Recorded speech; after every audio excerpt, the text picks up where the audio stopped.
refletir rapidamente sobre um tema, sobre o Espírito Santo de Deus, e logo em seguida já vou estar passando para o missionário Isaac.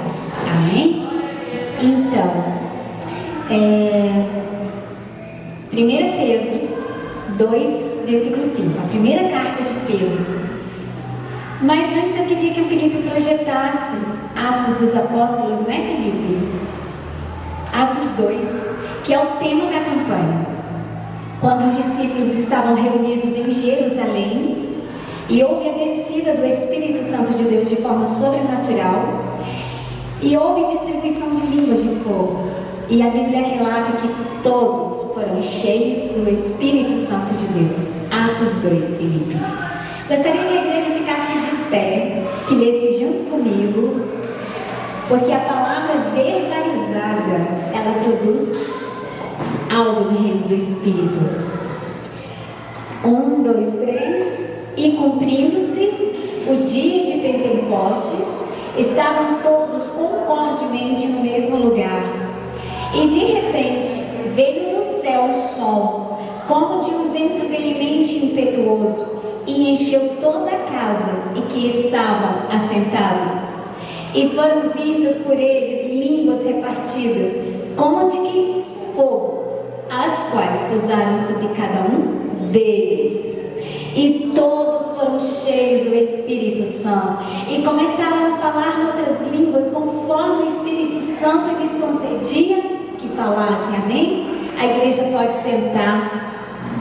Bom, sábado passado nós vimos o nome do Espírito Santo de Deus e o símbolo do Espírito Santo de Deus na palavra de Deus. Hoje nós vamos falar sobre os atributos divinos do Santo Espírito de Deus. Ele é onisciente, ele é onipotente, ele é onipresente. O que é onisciente?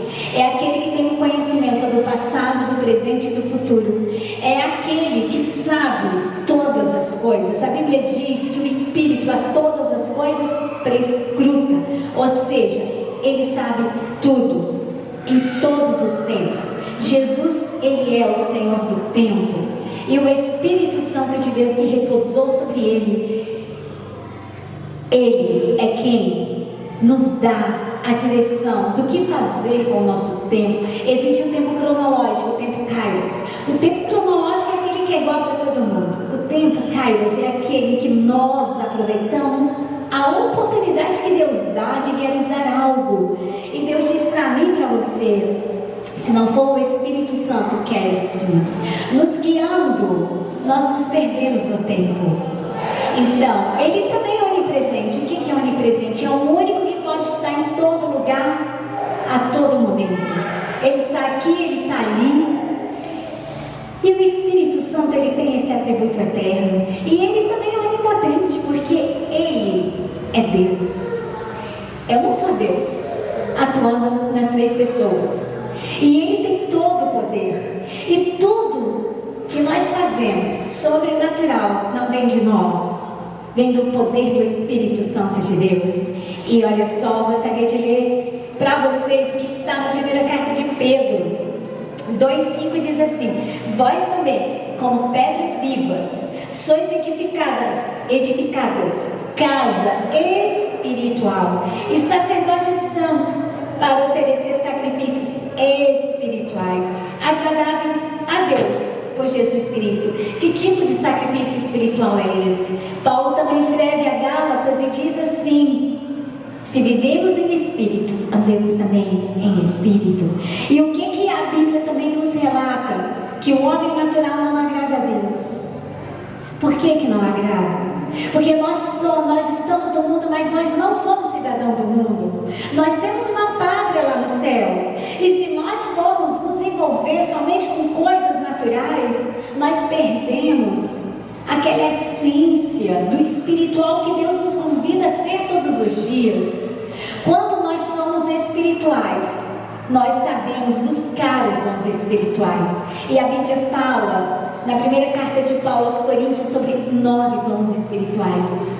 E um deles é o discernimento de espíritos. O que é esse dom? Esse dom nós temos que buscar a cada dia. Ele nos coloca nos ambientes do conhecimento do reino espiritual. Hebreus nos ensina e diz que o alimento sólido é para aqueles que têm a sua mente a prática para discernir não somente o bem, como também o mal. E o dom do discernimento de espírito, ele vai nos levar a entender o que está acontecendo, o que está ocorrendo ali no reino do espírito. Se tem alguma presença das trevas, algum demônio, algum anjo caído, nós vamos perceber. E por que nós temos que perceber? Para não sermos pegos de surpresa. Nós somos guerreiros da luz, nós temos que estar como um soldado arregimentado para toda boa obra. Nós temos que estar combatendo como guerreiro da luz. E para isso é necessário o dom do discernimento de espírito. Mas nós só vamos ter esse dom se nós buscarmos um outro dom que é muito importante, que nós temos que buscar, é a profecia. A Bíblia diz que sem a profecia a igreja se corrompe. E o outro dom que nós temos que ter é o dom da ciência do conhecimento. Esse dom nos coloca nos níveis da espiritualidade. Em que sentido? Nós vamos entender o que o Espírito diz às igrejas. Nós vamos entender o que Deus está nos falando por meio de sua palavra. Nós vamos ter um conhecimento do reino espiritual no nível mais elevado. E não vamos simplesmente cair nas armadilhas de Satanás. A Bíblia diz: ele te livrará do laço do passarinheiro. E se a Bíblia diz que existe laço do passarinheiro, é porque a cada segundo da nossa vida nós estamos sendo livres desses laços, porque o inimigo das nossas almas, ele não brinca de ser inimigo. Ele vem para matar, roubar e destruir. E é por isso que Deus diz para mim e para você: que armas você tem tomado posse no seu dia a dia para vencer as astutas ciladas do inimigo. Efésios, Paulo escrevendo aos irmãos de Éfeso, traz essa armadura completa. Diz que nós temos que ter o capacete da salvação, temos que ter o cinto da verdade, a couraça da justiça, temos que calçar o sapato do evangelho da paz, temos que apagar os dardos inflamados do maligno com o escudo da fé. Mas também temos que manejar a espada do Espírito, que é o quê? A palavra de Deus. E se eu não leio a palavra de Deus, o que acontece? Eu vou perder guerra. Então, outro versículo muito importante que eu separei aqui para nós meditarmos nesta noite, está aqui em Hebreus 9,14, que diz assim: quanto mais o sangue de Cristo, que pelo Espírito eterno se ofereceu a si mesmo imaculado a Deus, purificará as vossas consciências das obras mortas, para servirdes ao Deus vivo. Ou seja, é o Espírito eterno que nos ajuda a fazer com que nós deixemos de lado as obras mortas. Que obras mortas são essas? As obras que nos colocam nos ambientes do pecado, das transgressões, das iniquidades. É o próprio Espírito de Deus que nos transporta para um ambiente de pureza espiritual. E eu queria também ler para vocês um versículo muito importante que diz assim, 1 Coríntios 2: Deus revelou pelo seu Espírito, porque o Espírito penetra todas as coisas, ainda as profundezas de Deus. Porque qual dos homens sabe as coisas do homem, senão o Espírito do homem que nele está? Assim também ninguém sabe as coisas de Deus, senão o Espírito de Deus. Mas nós não recebemos o Espírito do mundo, mas o Espírito que provém de Deus, para que pudéssemos conhecer o que nos é dado gratuitamente por Deus. Essa é a reflexão que eu tenho para hoje. Graça e paz. Gestão da espiritualidade. Como vencer inimigos invisíveis.